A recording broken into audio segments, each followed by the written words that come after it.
warahmatullahi wabarakatuh. Apa kabarnya anak-anakku?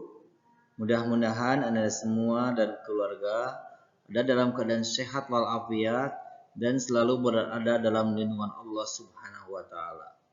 Bertemu lagi dengan Bapak ya untuk pelajaran bahasa Indonesia kelas 5. Hari ini kita menginjak pertemuan ke-9. Tema yang akan kita bahas tema 3, kehidupan yang rukun.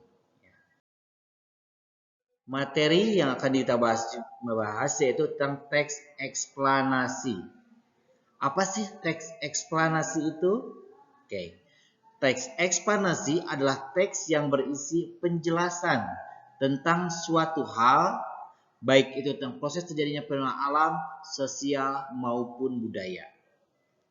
Teks eksplanasi termasuk teks non-fiksi karena penyusunannya berdasarkan fakta atau data, bukan berdasarkan khayalan atau imajinasi ya. Di teks fiksi itu teksnya teks yang betul-betul terjadi dalam kehidupan, bukan di karang-karang atau dalam khayalan. Sekarang ciri-ciri teks eksplanasi. Yang pertama, strukturnya terdiri dari pernyataan umum, deretan penjelas, dan kesimpulan. Jadi ada 3 ya strukturnya. Yang kedua, informasi yang dimuat berdasarkan fakta yang aktual, yaitu fakta yang terjadi di kehidupan atau arti yang sebenarnya, bukan fiksi. Kalau fiksi itu hayalan, kalau ini non fiksi berarti kejadian itu benar-benar terjadi di dalam kehidupan. Yang selanjutnya, faktual tersebut yang bersifat ilmiah, contohnya tentang alam, sosial, dan budaya. Sifatnya informatif dan tidak berusaha untuk mempengaruhi pembaca untuk tidak percaya terhadap hal yang dibahas. Selanjutnya, struktur teks eksplanasi. Struktur teks eksplanasi dibagi menjadi 3 bagian, yaitu pernyataan umum ya. Yang pertama, pernyataan umum, yaitu pernyataan berisi hal-hal yang bersifat umum. Pada pernyataan umum disampaikan informasi yang telah banyak diketahui oleh orang dan disampaikan secara lugas. Struktur yang kedua, deretan penjelas. Deretan penjelas dalam teks eksplanasi berisi informasi tambahan atau pendukung pernyataan umum. Deretan penjelas biasanya bersifat lebih khusus. Ya. Yang ketiga, struktur teks eksplanasi yang ketiga, kesimpulan ya. Kesimpulan berisi hasil akhir, pernyataan umum dan deretan penjelas. Namun, kesimpulan dalam teks eksplanasi bersifat pilihan atau bukan keharusan.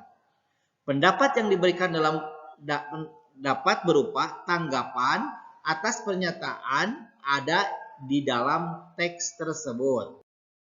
Oke, sekarang contoh teks eksplanasi tentang alam ya.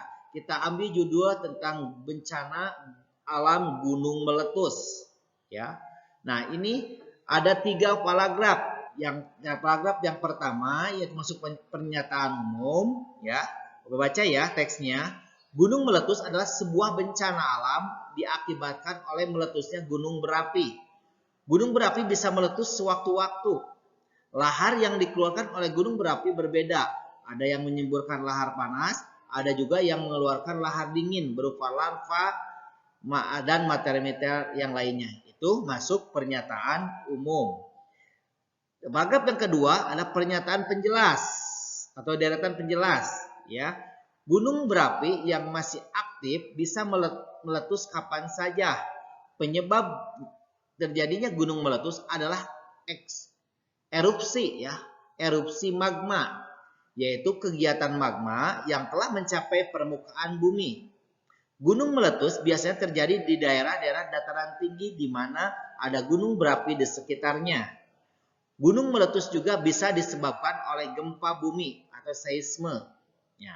Terakhir dalam struktur ini adalah kesimpulan. Ya. Peristiwa alam gunung meletus ini tidak terjadi secara berulang-ulang. Jadi jangan takut atau khawatir berlebihan jika tinggal di daerah sekitar Gunung Merapi. Kenali saja gejala-gejala bencana alam ini supaya bisa menyelamatkan diri sewaktu-waktu dan jangan lupa selalu minta pertolongan Tuhan.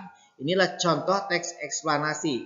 Jadi terdiri dari 3 bagian ya. Ada pernyataan umumnya, ada pernyataan penjelasnya, dan ada kesimpulannya.